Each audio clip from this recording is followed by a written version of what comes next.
آج کی گفتگو کے آغاز میں دو لفظ سنبھال لیں، ایک شریعت، دو طبیعت۔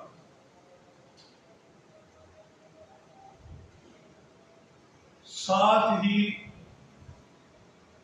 قطب الارشاد حضرت مولانا رشید احمد صاحب گنگوہی رحمت اللہ تعالی علیہ کا ایک ارشاد بھی سنبھال لیں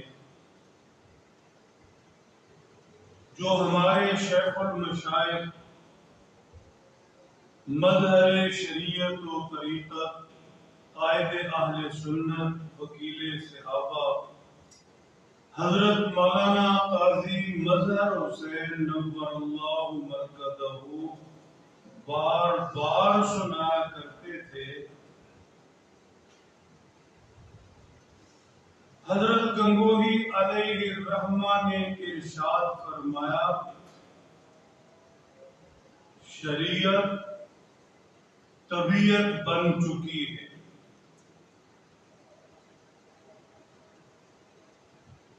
اللہ توفیق دے انہی دو لفظوں اور اسی مبارک جملہ کی وضاحت میں بات کرنی ہے۔ حق سبحانہ و تعالی سے التجا ہے، سینہ کھول دے۔ اللہم وفقنا لما تحب و ترضی۔